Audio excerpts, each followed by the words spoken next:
오늘 우리 이사야 55장 말씀 함께 나누겠습니다. 계속해서 반복해서 말씀드리지만 40장 후반부터 46장부터 이사야가 동일한 패턴이 이제 반복이 되거든요. 그래서 처음에는 상황에 대한 설명이 나오고, 두 번째로는 고난받는 종 메시아에 대한 설명이 나오고, 세 번째로 이스라엘의 구원, 그다음 마지막 네 번째로 열방이 받는 구원, 이 내용이 이렇게 반복해서 나옵니다. 그래서 우리가 지난주에 봤던 54장 말씀은 이스라엘에게 하나님께서 어떤 구원을 베푸시는가, 이 내용이 들어있었고요. 그래서 오늘 읽은 이 55장 말씀은 이 하나의 소달락이 끝나는 마지막 장이고요. 그리고 이 안에 열방을 향해서 하나님께서 어떤 구원을 베푸시는가, 그러니까 이방인들이죠. 혈통상 아브라함의 후손이 아닌, 이스라엘이 아닌 열방이 어떤 구원과 은혜를 누리는가에 대한 내용이 이 안에 담겨 있습니다. 그래서 크게 보면 정확하게 대칭을 이루는 것은 아니지만 1절부터 7절까지가 전반부고요. 8절부터 13절까지가 후반부 내용을 이루고 있습니다. 그래서 1절부터 13절까지 내용을 조금 중점적으로 보고, 그리고 후반부 내용을 조금 살펴보고, 맨 마지막 부분은 오후에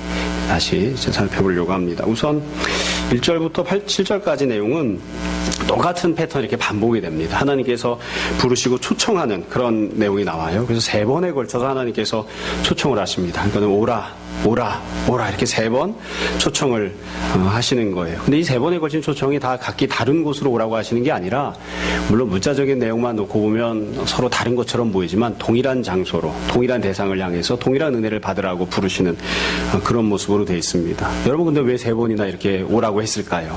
그렇죠? 한 번만 오라고 하면 될 텐데, 한 번만 오라고 하는 건 우리나라에서는 그렇죠. 예의상 오라고 초청하는 겁니다. 두 번쯤 하면 이제 조금 진심이 묻어나는가 하다가, 세 번쯤 오라고 하면 꼭 오라고 하는 겁니다. 꼭 오라고. 진짜로 부를 때 그렇게 하는 거죠. 저 같은 경우에는 조금 사람이 미련하고 집착이 강한 편이어서 세 번 부른 다음에도 상대방이 대답이 없으면 올 때까지 기다리겠다. 그리고 죽치고 앉아있는 거. 그러니까 이제 꼭 오라고 하는 거예요. 그래서 하나님께서 이스라엘 백성, 이 열방을 향해서 세 번에 걸쳐서 나는 네가 꼭 여기 왔으면 좋겠다. 그래서 이곳에 와서 이 은혜를 꼭 누렸으면 좋겠다. 이렇게 세 번 이렇게 말씀하시는 그런 내용으로 되어 있습니다. 자, 그러면 첫 번째 초청을 봅시다. 1절, 2절이에요. 1절, 2절에 보시면, 오라, 너희 모든 목마른 자들아 물러나오라. 돈 없는 자도 오라. 너희는 와서 사 먹되 돈 없이 값없이 와서 포도주와 젖을 사라. 그래서 처음에 오라, 나오라 이렇게 초청을 하는데, 이 초청을 받는 사람이 누구냐면 목마른 사람, 돈 없는 사람입니다. 자, 여러분, 목마른 사람, 돈 없는 사람 손 들어보세요. 우리 초청을 안 받은 건가요? 네. 처음에 이 초청받은 사람은 목마른 사람, 돈 없는 사람이에요. 목마른 사람, 돈 없는 사람. 아주 중요한 특징이 있습니다. 왜 그러냐면, 하나님께서 자, 이스라엘 사람 일로 와라, 한국 사람 일로 와라, 미국 사람 일로 와라, 시민권 갖고 있는 사람 이렇게 와라, 이렇게 부르신 게 아니에요. 혈통이나 어떤 자격을 가지고 말씀하신 게 아니라, 그냥 그 사람이 현재 처해 있는 상황과 형편에 따라서 그 사람을 부르신 거예요. 목이 마르면 그 사람 이스라엘 사람이건 이방이건 개의치 않겠다. 다 와라. 다 와라. 이스라엘 사람 중에 목마른 사람이 아니라 목이 마르면 다 와라. 또 돈이 없으면 상관없다. 이스라엘 사람이든 이방인이든 상관없으니까 돈이 없으면 무조건 다 와라. 이렇게 하나님 부르시는 거예요. 그래서 모든 사람들을 다 부르시는 거죠. 모든 사람들을 다. 여기 자격 기준이 없어요. 그럼 어디로 오라고 하시느냐? 이제 목마른 사람에게 물 있는 곳으로, 물가로, 그리고 돈 없는 사람에게 와서 포도주와 젖을 사라, 양식이 있는 곳으로 이렇게 오라고 그렇게 하나님 초청을 하셨어요. 자, 여기 보시면 우리가 상식적으로 보면 이해할 수 없는 내용이에요. 왜 그러냐면, 만약에 목마른 사람이다 그러면 당연히 물가를 찾아다니겠죠. 물가를 찾아다니고 있을 텐데 하나님께서 말씀하신다고요. 목마른 사람에게 물가로 나오라 이렇게 말씀하신다고요. 그럼 그 사람은 목이 마름에도 불구하고 물가를 안 찾아다닌 걸까요? 돈 없는 사람에게 하나님이 나와서 포도주와 젖을 먹으라고 그렇게 말씀하셨어요. 그럼 돈 없는 사람이 돈이 없으니까 그냥 포기하고, 난 더 이상 포도주나 젖이나 어떤 양식을 먹을 수 없어, 그리고 그냥 포기해버린 걸까요? 예? 사실 그래서 이 내용 안에는 우리가 이사야 처음부터 쭉 보면 똑같은 패턴이에요. 사실 똑같은 내용이 들어있어요. 내가 엉뚱한 데 가서 물을 마시려고 하고 있지 않냐, 이거예요. 내가 목이 말라요. 그건 내가 절감하고 있어요. 내가 돈이 없어서 형편이 안 좋아서 내가 원하는 걸 얻을 수 없어요. 그건 내가 절감하고 있어요. 누가 안 가르쳐줘도 내가 그게 절감이 돼요. 그런데 내 나름대로 뭔가를 찾고자 막 애쓰고 있는데, 근데 하나님이 말씀하시는 거예요. 거기 가면 물이 없어. 거기 가면 네가 원하는 걸 얻을 수 없어. 왜 근데 너는 네가 절감하고 있는, 네가 체감하고 있는 그 힘들고 어려운 상황을 거기에 가서 해결하려고 하니? 거기는 물이 없는데, 거기에는 포도자 젖이 없는데 왜 거기 가서 그걸 얻겠다고 그렇게 발버둥을 치고 있니? 그렇게 하나님이 지적하시는 거예요. 그러니까 우리식으로 이야기하면, 또 성경의 과거에 나온 식으로 표현하면, 너 왜 그렇게 눈뜬 소경처럼 그렇게 행동을 하니? 여지껏 경험해봐서 잘 알잖아. 그거 안 된다는 거. 거기 가도 얻을 수 없다는 걸 알잖아. 근데 왜 거기 가서 서대고 거기 가서 계속 땀 흘리고 앉아있니? 거기로 가지 말고 내가 오라고 하는 곳으로 와라. 내가 너한테 줄게. 내가 너한테 줄 테니까, 돈이 없어도 상관없어. 내가 너한테 줄 테니까 와라. 그렇게 말씀하시는 거예요. 사람들이 왜 이렇게 어리석게 행동을 할까요? 그들이 배운 것은 거기 가야 그걸 얻을 수 있다고 생각하기 때문이죠. 혹은 거기 가면 내가 무언가를 얻을 수 있다라고 하는 그런 오래된 고정관념이 있어서 벗어나지 못하는 거예요. 벗어나지를 못하는. 여튼 하나님께서 지금 부르십니다. 목마른 자, 돈 없는 자. 여기는 또 다른 중요한 특징이 있습니다. 사실 이 1, 2절 이야기를 하면서 모든 얘기를 다 하고 있는 거예요. 하나님께서 부르시는 사람은 신앙 좋은 사람, 기도 열심히 하는 사람, 헌금 열심히 하는 사람, 하나님 보시기에 합당한 자격을 갖고 있는 사람이 아니에요. 그들에게 너희가 여지껏 열심히 성실하게 잘 살았으므로 그에 합당한 은혜를 내가 너희들에게 주마. 보상을 해주마. 이렇게 말씀하시는 게 아니에요. 그러니까 목이 마르면 돈이 없어 그냥 와. 그럼 내가 다 줄게. 이렇게 말씀하시는 거예요. 그러니까 말 그대로 그냥 은혜를 베풀어 주시는 거죠. 그래서 여기서 부름받고 초청받고 있는 사람들은 아무것도 한 게 없어요. 자기가 무언가를 하거나 준비한 게 없어요. 그냥 하나님이 베풀어 주시겠다. 그렇게 말씀하시는 거예요. 그러니까 그냥 가기만 하면 됩니다. 그냥 가서 그냥 먹기만 하면 돼요. 자, 하나님께서 무엇을 주시겠다고 했는지를 보십시오. 여기 보면 목마른 사람에게 뭘 주세요? 말씀을. 포도와 젖이 없는 사람에게, 돈이 없는 사람에게 무엇을 주세요? 말씀을. 그거 아니에요. 뭘 주신다고요? 물 준다고요. 물. 목마른 사람한테는 물, 돈 없는 사람한테는 포도주와 젖을, 양식을 주신다는 거예요. 그래서 지금 하나님 약속하시는 은혜는 육체적인 은혜입니다. 육적인 필요를 채워주시겠다는 거예요. 육적인 필요를. 어떤 분들은 종종 신앙생활 하다 보면 처음부터 너무 이렇게 고차원 쪽으로 가시는 분들이 있어요. 먹으면 또 배고프잖아. 그러니까 먹는 것을 구하는 게 아니야. 그렇게 생각하시는 분들이 있어요. 그렇지 않아요.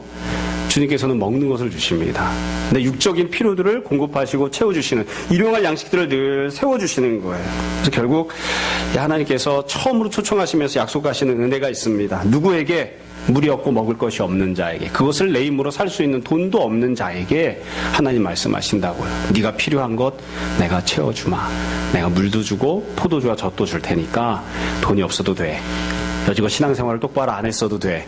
네가 이스라엘 백성이 아니어도 돼. 그냥 목이 마르다면, 그리고 양식이 필요하다면 나에게 와라. 내가 너에게 채워주마. 이게 하나님께서 첫 번째 약속하신 첫 번째 초청입니다. 여러분 이런 초청을 받아보신 적 있습니까? 네, 내가 너희 필요한 것을 채워줄게. 누구야? 아니요한 사람? 아니요한 사람. 하민이, 엄마가 왜 고개를 못 들지? 하민이가 대답을 했는데, 엄마가 집에서 굶기니? 주님께서 먹을 것을 채워주세요. 우리 교회는 이게 참 이렇게 어떻게 보면 익숙한 것이기도 해요. 우리 교회의 가장 중요한 장점 보면 이렇게 밥이 맛있다. 설교 시간을 버티면 그럼 밥을 준다. 주님께서 이 일용할 양식을 채워주십니다. 육적인 것들을 공급해주시는 은혜를 베풀어 주시는 첫 번째 부름입니다. 두 번째 부름이 3절부터 5절까지 나옵니다. 이 3절부터 5절도 꼼꼼하게 읽으시면 다 알 수 있는 내용이고 또 귀한 그런 은혜의 내용입니다. 여러분 3절 보세요. 너희는 귀를 기울이고 어디로 나오라고요? 내게로 나와 들으라. 그리하면 너희 영혼이 살리라. 그래서 하나님께서 두 번째로 말씀하시는데, 두 번째도 나오라고 초청을 했어요. 나와라, 나와라, 오라. 그럼 어디로 나오라고 하셨느냐? 지금 물가나 아니면 돈 없는데 뭐 사 먹는 데로 나오는 게 아니고 하나님께로 나오라 이렇게 말씀하셨어요. 하나님께로. 그건 특정한 장소가 아니죠. 하나님께로 나오라. 그러면 하나님은 어디 계실까요? 이게 제일 중요해요. 이 두 번째 초청을 이해할 때 하나님께서 내게로 나오라고 하셨는데, 하나님은 지금 어디 계시죠? 물가에 계세요. 그럼 하나님이 지금 예루살렘 성전에 계신 게 아닙니다. 예루살렘에 계시고 성전에 계시고 지성소에 계시니까 너는 물가에 가서 물을 다 먹고 그 다음에 예루살렘 성전으로 지성소로 나와라. 그거 아니에요. 하나님 어디 계시면 지금 물가에 계세요. 물가에. 이게 똑같은 초청이에요. 그러니까 하나님께서 물가에서 물가를 마련해 놓으시고 부르는 거예요. 부르시면서 너 물가로 나와서 내가 마련한 물을 먹어. 그리고 물을 먹을 뿐만 아니라 물을 먹은 다음에 그 옆에서 내가 기다리고 있으니까 나를 봐라. 나를 봐라. 물가에 나온 김에 물도 먹은 김에 나도 봐라. 그렇게 말씀하시는 거예요. 여러분, 예배가 끝나면 점심밥을 줍니다. 물론 제일 좋은 건 밥을 먼저 주고 그 다음에 예배를 드리면 좋겠지만 일단 예배 드리고 밥 먹잖아요. 우리가 다 예배 드리러 나온 거예요. 그러니까 밥을 먹는 김에 예배도 드리는 거예요. 밥을 먹고 그 다음에 예배도 드리는. 하나님께서 물가에서 기다리신다고요. 물가에서. 너희가 은혜가 필요할 때 은혜 받으러 나와라. 육적인 필요를 공급받을 수 있는 곳으로. 그러면 거기에 내가 앉아 있을 거야. 거기에 내가 서서 너를 기다리고 있어. 그러니까 나도 찾아와라. 나도 봐라. 지금 그렇게 말씀하세요. 그러면 이와 같이 하나님께 나오면, 물가에 계신 하나님께 나오면 하나님께서 어떠한 은혜를 베풀어 주시느냐. 3절 세 번째 줄에 보세요. 하나님께 나오면 물만 주시는 게 아니에요. 내가 너희를 위하여 영원한 언약을 맺으리니 곧 다윗에게 허락한 확실한 은혜이니라. 하나님께서 영원한 언약을 주시겠다고 말씀하십니다. 이게 하나님께 나온 사람이 받는 은혜예요. 그럼 영원한 언약은 어떤 은혜냐? 어떠한 언약이냐? 다윗에게 주신 언약인데 이 다윗에게 주신 언약은 이 사무엘에 보면 아주 상세하게 설명이 나옵니다. 하나님께서 다윗에게 뭐라고 약속하셨냐면 내가 너에게 이스라엘 왕자를 주겠다. 그리고 네 아들도 왕이 되고 네 손자도 왕이 되고 그래서 네 자자손손 대대로 왕자가 끊어지지 아니하고 다윗의 가문이 끊어지지 아니하고 영원히 왕이 될 것이다. 그렇게 약속을 해주셨어요. 그게 다윗 언약이라고 하는 겁니다. 영원한 언약이에요. 하나님께서 그 언약을 주시겠다고 지금 말씀하시는 거예요. 이게 아주 중요합니다. 아주 중요한 특징이 이 안에 담겨 있습니다. 여러분, 하나님께서 다윗에게 주셨던 그 언약과 같은 그 언약을 내가 너에게 주겠다. 네가 나를 찾으면, 네가 나에게 오면 그 언약을 주겠다고 말씀하셨는데 이게 왜 중요한 특징을 갖고 있냐면 현실 속에서 보면 이 다윗 언약 때문에 이스라엘 백성들이 신앙적으로 매우 힘들어했습니다. 왜냐하면 약속은, 하나님 주셨던 약속은 다윗 언약이 영원하고 끊어지지 아니할 것이다 이렇게 했는데 실제로 나라가 망했어요. 나라가 망하고 다윗의 가문이 끊어졌어요.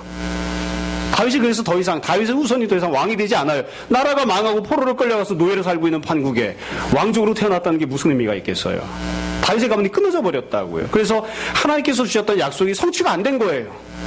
이유가 무엇이 되었든, 이스라엘은 불순종해서 그렇지만 이유가 무엇이 되었든 하나님께서 약속하셨던 게 그냥 끊어져 버리는, 성취가 안 되는 그것처럼 보이는, 그게 다윗의 언약이에요. 근데 하나님 다시 말씀하세요. 열방을 향해서 그 언약, 그 언약과 같은 언약을 내가 너에게 주마. 그래서 참 중요한 거죠. 여러분, 하나님께서 이 열방을 향해서 뭐라고 말씀하시는 거냐면 앞에서 지금 쭉 드리는 말씀이에요. 이스라엘도 누리지 못했던 은혜. 하나님께서 이스라엘에게 약속을 주셨지만, 다윗 가문에게 약속을 주셨지만 이스라엘과 다윗 가문은 그 언약이 온전하게 성취되는 걸 누리지 못했어요. 그들은 누리지 못했지만, 그들은 성취되는 것을 보지 못했지만 그 언약이 온전하게 성취가 되는 것을, 영원한 언약이 성취가 되는 것을 내가 이방인인, 열방인 너희들에게 주마. 지금 그렇게 말씀하시는 거예요. 그러니까 정리하면 이렇게 이야기할 수 있습니다. 혈통상 아브라함의 후손인 이스라엘도 누리지 못한 은혜, 하나님께서 그렇게 사랑하셨던 다윗도 누리지 못한 은혜, 그리고 너희 조상들도 한 번도 누리지 못한 그 은혜를, 그 영원한 언약을 네가 나를 찾아오고 나를 만나면 내가 너에게 주마. 그렇게 말씀하시는 거예요. 그러니까 지금 하나님이 약속하신 은혜는 이 땅에 그 누구가 받았던 은혜와도 견줄 수 없는 그런 은혜입니다. 여러분, 사실 우리가 신앙생활하면 이 은혜를 다 받아 누린 겁니다. 예수 그리스도를 통해서 우리가 이 은혜를 다 받아 누렸어요. 우리가 받아 누린 은혜는 이스라엘 사람들이 구약과 율법을 통해 받았던 은혜보다 더 큰 은혜입니다. 우리가 지금 받아 누리고 있는 신앙생활하면서 하나님의 자녀가 되고 하나님께서 주셨던 영원한 언약을 소유하는 그 은혜는 우리 조상들이 누렸던 어떤 은혜보다도 훨씬 더 크고 놀라운 은혜를 우리가 이미 다 받은 거예요. 그래서 어떤 분들은 제가 이런 이야기하면 이렇게 웃기도 하시지만 아브라함 아무것도 아닙니다. 아브라함보다 제가 받은 은혜가 커요. 제가 이게 저를 신격화해서 이야기하는 게 아니에요. 이렇게 하면 좀 거시기 하니까 우리 예준이, 키가 160도 안 되는 우리 예준이가 받은 은혜가 아브라함이 받은 은혜보다 커요. 예준이가 받은 은혜가 예준이 할아버지, 증조 할아버지가 받은 은혜보다 더 커요. 그 은혜를 하나님께서 지금 이방인들에게, 열방에게 베풀어 주시겠다고 그렇게 약속하시는 겁니다. 영원한 언약을 내가 너에게 주마. 다윗에게 주었지만 다윗이 성취받지 못한 그 은혜를 내가 너에게 줄게. 너는 이방인임에도 불구하고, 너는 돈도 없는데도 불구하고 내가 너에게 줄게. 하나님께서 그렇게 말씀하세요. 그래서 4절에 보시면, 4절 5절에 보면 헷갈려하지 말라고 하나님이 상세하게 설명을 해주셨어요. 4절에 보세요. 보라, 내가 이 언약을 주셨기 때문에, 보라, 내가 그를 만민에게 증인으로 세우고 만민의 인도자와 명령자로 삼았다. 그가 누구죠? 그 예수님이에요. 그러니까 다윗의 언약을 열방에게 주세요. 이 영원한 언약을. 그래서 열방은, 이방인들은 어떤 은혜를 받냐면 글을 소유하게 되는 거예요. 글을. 만민의 증인인, 만민의 인도자인, 만민의 명령자인 글을 소유하게 돼요. 예수 그리스도를 소유하게 돼요. 뿐만 아니라 5절, 보라 네가 알지 못하는 나라를 네가 부를 것이며 너를 알지 못하는 나라가 네게로 달려올 것은, 여기 말하고 있는 알지 못하는 나라는 어딜까요? 하나님 나라예요. 천국이에요. 그러니까 내가 열방과 이방을 향하여, 네가 나를 찾으면, 네가 나에게 오면 내가 너에게 영원한 언약을 줄 것이고, 영원한 언약을 통하여 하나뿐인 독생자 예수 그리스도를 줄 뿐만 아니라 영원한 하나님 나라를, 천국을 내가 너에게 줄 것이야. 그렇게 지금 말씀하시고 선포하신 거예요. 이게 두 번째 초청입니다. 이 두 번째 초청은 앞에 나왔던 첫 번째 초청과는 다르게 영적인 초청입니다. 영적인 은혜를 베풀어 주시겠다. 그러니까 육적인 필요를 공급하실 뿐만 아니라 영적인 은혜를 공급하시고 채워주시겠노라고 그렇게 말씀하시는 이 두 번째 초청입니다. 세 번째 초청입니다. 전반부의 마지막입니다. 6절과 7절에 보면 세 번째 초청이 나오는데요. 아주 유명한 구절입니다. 6절을 보세요. 6절에 보면 이렇게 되어 있습니다. 너희는 여호와를 만날 만한 때에 찾으라. 가까이 계실 때에 부르라. 악인은 그의 길을, 불의한 자는 그의 생각을 버리고 여호와께로 돌아오라. 이게 세 번째 초청이에요. 세 번째는 그래서 찾으라, 부르라, 돌아오라 이렇게 말씀하십니다. 7절에 보면 돌아오라 이 내용이 두 번 나와요. 7절 끝에 보시면 우리 하나님께로 돌아오라. 그러니까 너 그렇게 용서하시리라. 그래서 하나님께서 찾으라, 부르라, 돌아오라 이렇게 말씀하셨어요. 이것도 우리가 오해해서는 안 됩니다. 자, 하나님께서 찾으라, 부르라, 돌아오라 이렇게 말씀하셨는데 지금 하나님 어디 계신지 몰라요. 그래서 하나님 우리가 찾아야 되는 건가요? 하나님 꼭꼭 숨어 계세요. 그래서 하나님을 찾아야지 되고 하나님 멀리 계시기 때문에 막 불러야 되는 건가요? 아니에요. 6절에 보시면 다시 한번 보세요. 6절 제일 처음입니다. 너희는 여호와를 만날 만한 때에 찾으라. 하나님 어디 계시죠? 물가에 계세요. 물가에. 하나님께서 물가를 마련해 놓으시고 거기 준비하고 거기에서 기다리고 계신다고요. 그래서 나오라는 거예요. 나온 다음에 하나님께 나와서 물도 마시고 하나님도 만났죠. 하나님 눈앞에 보여요. 그 상태에서 하나님을 찾으라는 겁니다. 하나님이 보이는데 그 하나님을 찾으라는 거예요. 이제 반응하는 겁니다. 이걸 우리가 더 확실하게 알 수 있는 게 6절 두 번째 줄이에요. 두 번째 줄에 보시면 부르라고 돼 있죠. 언제 부르라고 돼 있죠? 가까이 계실 때에 그를 부르라. 언제 계실 때 부르라고요? 가까이 계실 때 부르라고요. 가까이 계실 때. 사실은 논리적으로 말하면 이렇게 표현하면 안 돼요. 가까이 계실 때는 어떻게 이야기해야 됩니까? 시끄러우니까 목소리 낮춰서 조용히 소곤소곤 말씀드려라. 사실은 그게 논리적으로 맞죠. 가까이 계시니까 그냥 소곤소곤 이야기하고 조용히 그렇게 불러라. 이게 맞겠죠. 나는 그렇게 안 하세요. 가까이 계실 때 어떻게 하라고요? 부르짖으라. 가까이 계실 때.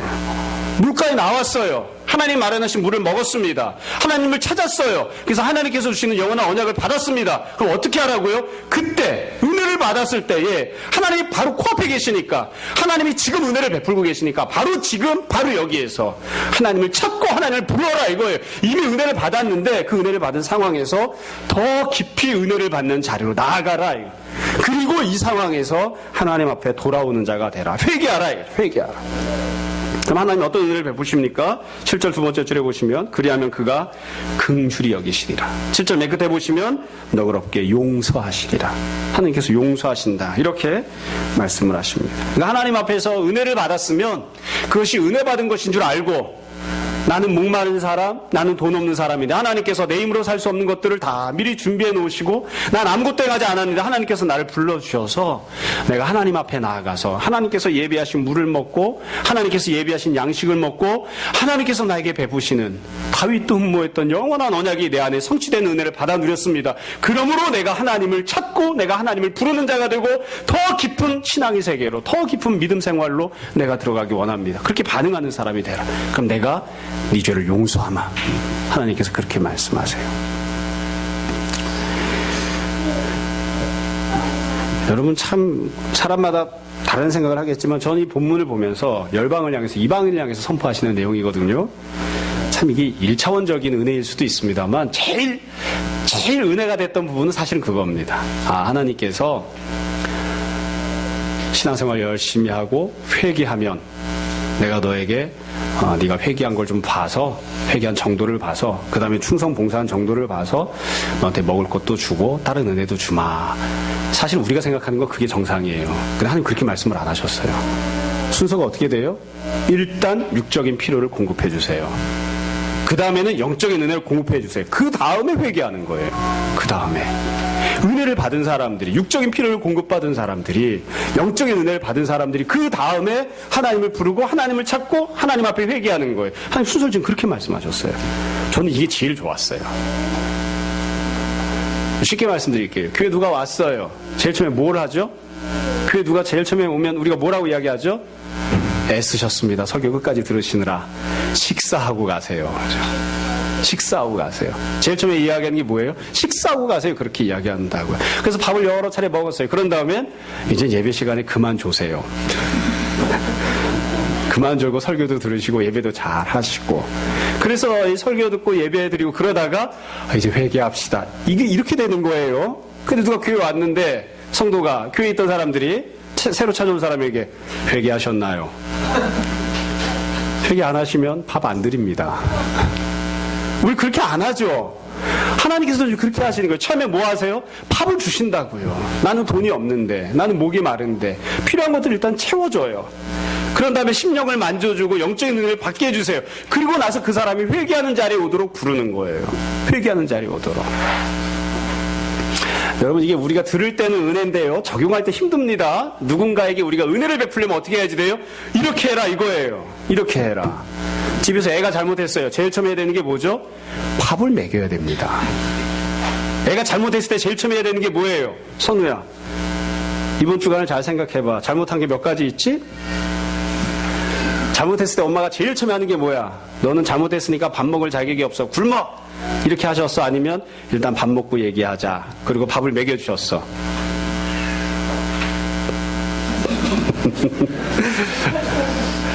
여러분, 누군가에게 우리가 은혜를 베풀 때도 이렇게 하는 거예요. 제일 처음에는 어떻게 하라고요?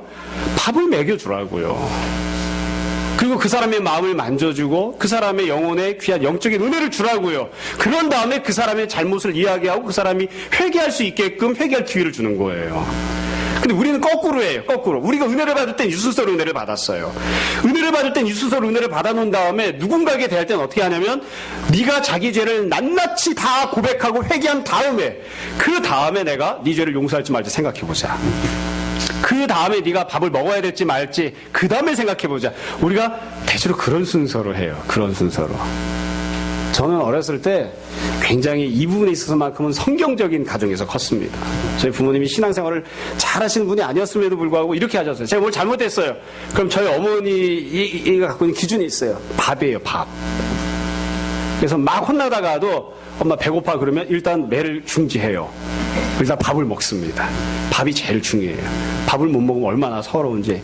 그래서 밥을 먹고 그 다음에 이제 용서해 주는 건 아니에요. 이어서 맞습니다. 그래서 저희 아버지 기준은 잠자는 거예요. 저희 아버지께서 잠이 많으셔서 그걸 충분히 이해를 하세요. 그래서 막 혼날 일이 있어서 혼나다가도 아빠 졸려 그래. 졸려. 그러면 아버지께서 그래 그럼 일단 들어가서 자자. 잠을 자요. 잠을.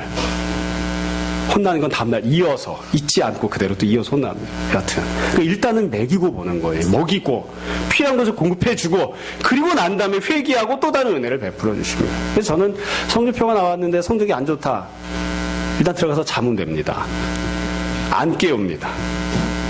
너 왜 이 모양이야? 너 이걸 잘못해서 저 자식 가서 깨워갖고 와. 혼내고 오늘 짚어봐야 되겠다. 절대 그렇게 안 하셨어요. 저는 그런 점에서 보면 저희 아버지를 못 따라가요. 저는 자고 있으면 당장 깨워와. 밥을 먹고서는 밥상 치워라. 그래서 일단 혼나고 보자 이렇게 하는데, 하나님께서 은혜를 그렇게 안 베푸신 거예요. 순서를 잘 보세요. 너무 1차원적인가요?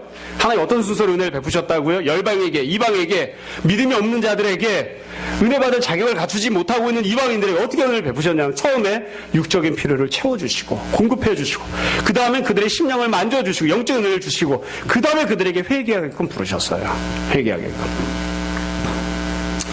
여러분, 이제 좀 슬픈 이야기를 조금 하겠습니다. 전반부 늘 하는 이야기입니다. 전반부를 정리하면서 슬픈 이야기를 한두 가지 좀 하겠습니다. 이 본문에서 아까 말씀드린 것처럼 이게 좀 낮은 차원에서는 그런 은혜가 있지만, 이제 현실을 생각을 해보자고요. 우리가 늘 본문 읽을 때마다 던지는 질문이 있습니다. 현실 속에서는 이 초청이 열매를 거뒀는가? 이게 우리가 가는 근본적인 질문입니다. 여러분, 이방을 향해서 열방을 향해서 이렇게 말을 했죠. 하나님 초청을 하셨잖아요. 그럼 이 초청을 이방인들이 열방이 받았을까요? 응했을까요? 우리는 응해서 여기 나와 있는 거예요. 여기 나와 앉아 있습니다. 그럼 이방인들이 이 초청에 응했을까요? 이게 늘 갖는 궁금한 질문점이에요. 사실 그런 점에서 생각해보면 하나님께서 초청하지 않고 강제적으로 명령하셨으면 어땠을까 하는 생각을 늘 합니다. 이건 초청이에요. 초청. 선택을 누가 하죠? 초청 받은 사람이 하는 거예요. 그렇죠? 초청장을 줬어요. 초청을 주면 받은 사람이 거기에 꼭 가야 되는 건 아니에요. 갈 수도 있고 안 갈 수도 있는 거잖아요.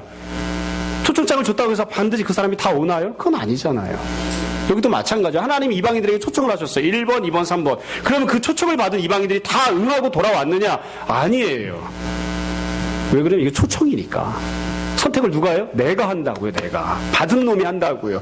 받은 놈이 자격도 없고 능력도 없고 죄만 잔뜩 짓고 심판만 받아야 될 그런 형편임에도 불구하고 이게 초청이기 때문에 자격 없는 내가 정하는 거예요. 갈지 말지를. 갈지 말지를. 만약 하나님 명령하셨으면 어땠을까요? 반드시 와라. 물가로 와. 오늘 난 12시까지. 안 오면 잡아 족친다. 5분 늦을 때마다 하나씩 꺾어 놓겠다. 하루가 늦으면 너도 벌 받고, 일주일이 늦으면 네 자녀도 저주를 받고, 한 달이 늦으면 네 자손 대대손손까지 다 심판을 받을 것이다. 이렇게 말씀하셨으면 어떻게 됐을까요? 왔겠죠. 왔겠죠. 이게 비극이에요. 그래서 하나님께서 그냥 명령하시지, 명령에서 불순종하면 심판하겠다고 선포하시지 왜 초청을 하셨을까? 이게 우리를 힘들게 해요. 초청을 받으니까 하나님께서 큰 은혜를 베푸심에도 불구하고 마치 나한테 선택권이 있는 것처럼 생각해요. 내가 하나님보다 윗자리에 있는 사람인 것처럼. 참 힘들고 어렵습니다. 현실에서 그래서 안 가는 거예요. 자녀를 키울 때도 늘 이게 고민입니다. 아이에게 인생을 살려면 성실하게 살아야 돼. 그게 제일 중요하다. 학생은 어떻게 성실하게 살까? 오락을 하는 게 아니죠. 학생이 성실하게 살려면 공부를 해야죠. 직장인은 어떻게 성실하게 사느냐? 열심히 일을 해야지. 주어진 일을 잘 감당하고 모든 일에 최선을 다하고 성실하게 살아라. 이렇게 이야기를 했어요. 그런 다음에 성실하게 살지 않으면 너 이제 매 5대씩 맞는다. 이렇게 하면 애가 좀 할 텐데 네 마음에 땡길 때, 네 마음에 정말 필요하다고 생각할 때 그때 이제 공부하고 해라. 이러면 애가 언제 공부하죠? 안 해요. 안 해요. 네 마음에 정말 가고 싶을 때 직장을 가라. 그럼 우리 언제 직장 갈까요? 안 가요. 그러면 위에서 봉급을 안 준다, 상사가 뭐라고 갈궈댄다, 이러니까 직장을 가는 거지. 네 마음에 정말 소망함이 생기고 기쁠 때 직장을 가라 이러면 안 가요. 이게 그래서 참 어려워요. 이게 참. 그런데 끝까지 하나님이 이 방식을 고수하셨어요. 예수님께서 이 땅에 오셔서 사람들에게 복음을 전하실 때 초청하신 거예요. 초청이 응하지 않았을 때 어떤 결과를 맞이하는지를 설명하셨지만 강제하거나 혹은 강압적으로 끌고 오지 않으셨어요. 심지어 제자였던 베드로가 예수님을 부인할 걸 다 알고 계시면서도 그의 인격을 존중해 주셨다고요. 선택권을 주신 거예요. 알려주시죠. 네가 날 부인할 거야. 그렇게 하면 안 돼. 사실 우리의 바람은 뭐예요? 입을 확 꼬매버리든지 아니면 그냥 다리를 분질러버리든지 그렇게 해서라도 주님을 부인하지 않는 게 나을 것처럼 생각하잖아요. 근데 예수는 그렇게 안 하세요. 이게 참 비극인 거죠. 자, 후반부 조금 더 말씀을 나누겠습니다. 8절부터 보세요. 55장 후반부입니다. 8절부터 보시면 하나님께서 이와 같이 초청하시고 약속하신 다음에 다시 한 번 더 약속을 크게 말씀하십니다. 오늘은 8절부터 11절까지만 볼 겁니다. 8절에 보시면 여기는 하나님이 세 가지가 다르다고 말씀하세요. 첫 번째로 이는 내 생각이 너의 생각과 다르다. 두 번째로 내 길은 너의 길과 다르다. 여호와의 말씀이니라. 그래서 처음에 생각이 다르다. 두 번째로는 길이 다르다 말씀하셨어요. 그 다음엔 10절을 보세요. 세 번째는 성취되는 게 다르다 말씀하십니다. 이는 비와 눈이 하늘로부터 내려서 그리로 되돌아가지 아니하고 땅을 적셔서 소출이 나게 하며 싹이 나게 하여 파종하는 자에게 종자를 주며 먹는 자에게는 양식을 줌과 같이 내 입에서 나가는 말도 이와 같이 헛되이 내게로 되돌아오지 아니하고 나 기뻐하는 뜻을 이루며 내가 보낸 일이 형통함이니라. 그러니까 하나님 말씀하신 건 헛되이 돌아가지 않고 다 성취가 된다고 말씀하셨어요. 무슨 얘기냐면 우리가 보면 하늘에서 비가 내리잖아요. 하나님이 은혜를 베푸셔서 비가 내렸는데 그게 땅속에 스며들어서 다 사라진 것처럼 보여요. 다 쓸데없는 것처럼 보여요. 그러나 그 비가 결국 싹이 나게 하고 성장하게 하고 열매를 맺게끔 한다. 하나님께서 말씀하신 건 지금 당장 눈으로 봤을 때는 헛두로 사라지는 것처럼 보여도 하나도 땅으로 흩어지는 것이 없어. 반드시 성취가 된다. 반면 너희가 생각하는 것, 너희가 계획하는 것, 너희가 추진하는 것, 그런 것들은 열매를 맺지 못할 수도 있지. 그래서 하나님이 세 가지가 다르다고 말씀하세요. 하나님과 너희는 다른 것. 첫 번째로 생각이 다르시고 두 번째로는 길이 다르고 세 번째는 성취가 달라요. 이 얘기 왜 하셨을까요? 앞부분에서 하셨던 초청이 반드시 열매를 맺게 된다는 걸 말씀하시기 위해서예요. 네가 생각할 때에는 네 방식으로는 하나님이 말씀하시는 게 이해가 안 되지.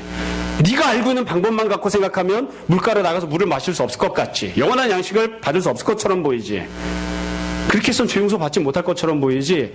네 생각, 네 경험, 네가 갖고 있는 방법으로는 되지 않을 것처럼 보여도 하나님의 생각, 하나님의 방법, 하나님의 성취는 네가 알고 있는 것과 다르기 때문에 하나님이 반드시 그 은혜를 너에게 주실 것이다. 그렇게 약속하시는 거예요. 그러니까 하나님께서 말씀하시는 걸 신뢰하고 하나님의 말씀을 믿고 그대로 따라 나와라. 지금 그렇게 약속하시는 것이죠. 여러분, 우리가 신앙생활하면 약속을 받거나 은혜에 대한 그런 선포를 들었을 때에 그게 가능하겠어? 이런 생각을 할 때가 있습니다. 근데 하나님이 갖고 계신 방법, 하나님이 갖고 계신 생각은 전혀 다른 거예요. 전혀 다른 거예요. 말씀 정리하겠습니다. 사실은 이 55장 내용을 이렇게 정리하고 이야기를 하면서 참 은혜스러운 간증 몇 가지를 이렇게 하고 이래야 더 쉽고 그런데 뭐 그렇게 하고 싶지는 않고요. 여러분, 우리가 신앙생활을 하면 세 가지 은혜를 받습니다. 우리 이방인이잖아요. 우리 이스라엘 아닙니다. 우리 이방인이잖아요. 신앙생활하면 기본적으로 세 가지 은혜를 받습니다. 첫 번째, 삶에 있어서 은혜를 받습니다. 육적인 필요를 주님이 공급하실 것입니다. 두 번째, 영적인 은혜를 받습니다. 우리가 다 하나님 자녀가 되고 영원한 언약을 소유한 사람들이 됩니다. 세 번째, 하나님께서 우리가 하나님께 반응하면 우리 죄를 용서하시고 더 큰 은혜를 허락하실 것입니다. 제가 비록 나이가 젊지만 오래 살지 않았지만 그래도 이래봬도 제가 24살부터 전도사 생활을 시작해서 목회자로 사역한 게 20년이 넘었습니다. 주변을 이렇게 쭉 둘러다보면 경험을 통해서도 알 수 있는 것이 있습니다. 어떤 사람이 인생이 꼬이게 되거나 힘들거나 나빠졌을 때, 어려운 일을 만났을 때 어디서 이렇게 어그러진 것 같습니까? 무엇이 이렇게 힘들게 만든 것 같습니까? 이야기했을 때 물어보면 대체로 비슷한 대답을 합니다. 그때 내가 신앙생활을 잘 했어야 되는데 신앙에서 벗어나서 내 마음대로 살다가 결국 이렇게 된 것 같습니다. 사실은 여러분, 신앙생활이 그냥 보이지 않는 영적인 무언가만을 우리에게 주는 것이 아니라 신앙생활을 잘하는 것, 주님 앞에 나아가서 주님이 주신 은혜를 받아 누리고 사는 것, 그게 우리의 모든 삶을 온전한 곳으로 바꾸어 줍니다. 우리 모든 삶이 온전한 은혜의 삶이 되게끔 만들어 줍니다. 그래서 그냥 추상적인 게 아니에요. 남편이 마음에 안 들면, 남편이 죄 짓고 살면 어떻게든 남편을 끌어다가 신앙생활하는 곳에 앉혀놔야 됩니다. 자녀가 문제를 일으키면 어떻게 해서든 그 자녀를 주님 잘 섬기는 자녀로 신앙생활하는 곳에 앉혀놔야 됩니다. 주님이 마련하신 물가로 끌고 와서 물을 마시게끔, 주님을 바라보게끔, 그러다 회개하고 은혜를 받는 자가 되게끔, 그게 궁극적인 해결책이에요. 그것 말고는 딴 방법이 없어요. 여러분, 교회에 와서 이 세 가지 은혜를 우리가 다 풍성히 누렸으면 좋겠고, 또 우리가 살아가는 가정도 교회가 되어서 가정에 가면 이 세 가지 은혜가 풍성히 넘쳐났으면 좋겠고, 우리가 보냄받은 삶의 자리에서도 이 세 가지 은혜가 풍성히 넘쳐나는 그런 모습들이 우리의 모습이 되었으면 좋겠습니다. 날마다 주님을 더 깊이 사랑하고 풍성한 은혜 가운데 거하는 여러분들 다 되시기를 주님의 이름으로 축원합니다. 한 시간 잠시 기도하겠습니다.